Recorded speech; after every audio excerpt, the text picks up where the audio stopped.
Ano daw, halos lahat ng bansa kinikilalang bayani si Digonyo. May kaso nga siya. May kaso nga ng ano, kalimutan ko tuloy.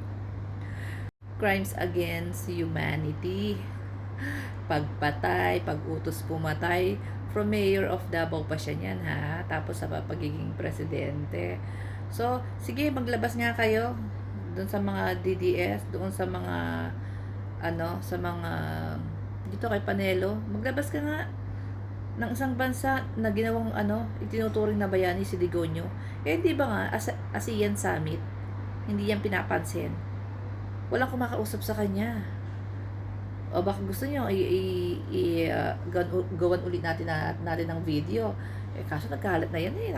Alam niyo, nakailang beses na akong labas ng video na yun eh. Yung walang gustong kumausap sa kanya, ASEAN Summit. Diba? Wala, para siyang kasaling pusa doon. Para po siyang langaw or bangaw na ayaw dikitan. Parang diring-diri sa kanya. Kasi nga, meron siyang kasalukuyang presidente niya kalat sa buong mundo. Ang ginagawa niya sa Pilipinas, hindi lang sa Pilipinas, sa mga Filipino. Kung paano niya pagpapapatayin na parang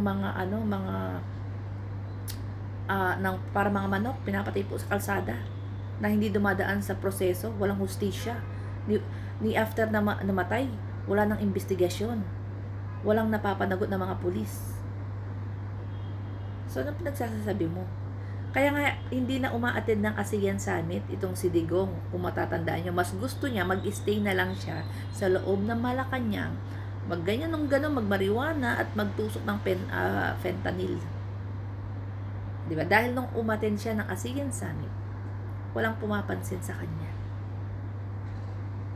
Para siyang langaw na pinandidirihan.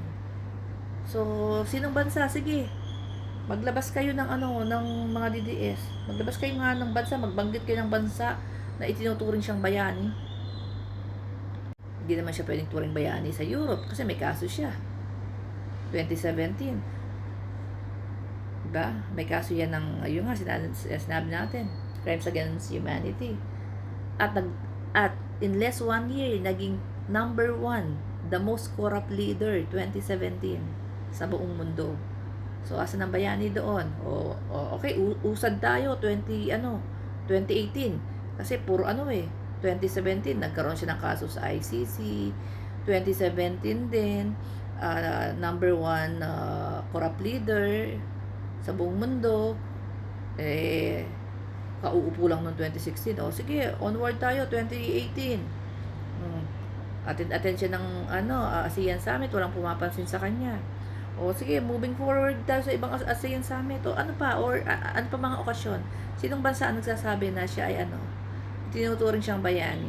Ako gawa kayo ng mga salita na walang, hindi kayo nag-check fact.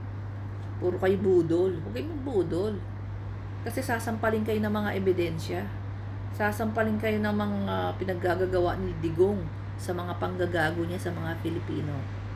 Yes, true. Hindi lang pambababoy sa Pilipinas. Yung panggagago niya sa mga Pilipino. Sipin nyo, naging underdog tayo ng China.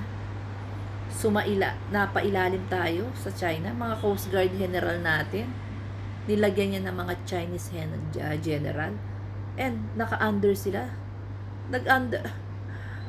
Under pa sila ng Chinese general, yung mga Philippine Coast Guard General natin. Di ba? Ang napakalaking kalokohan. Ang laking pambababoy sa bansa ang ginawa ni Digong. At ang laking pambabastos, pambubudol, panggugunggong sa mga Pilipino. Yun ang hindi ko gusto. Yung ginawa niyang gonggong ang mga Pilipino, ginawa niyang tanga. Hindi lahat ng Pilipino tanga. Yung mga supporters niya, maniniwala ako. Tapos yung iba dyan, pera-pera. Pero hindi lahat. Marunong kaming mag-isip. Kaming mga pro-admin. Marunong kaming mag-isip, matino kaming mag-isip, matalino kaming mag-isip. Itatak nyo yan sa bato. Yung batong hindi tumatakbo. Yung batong hindi nadadapa. Na nagkakanda tisod-tisod.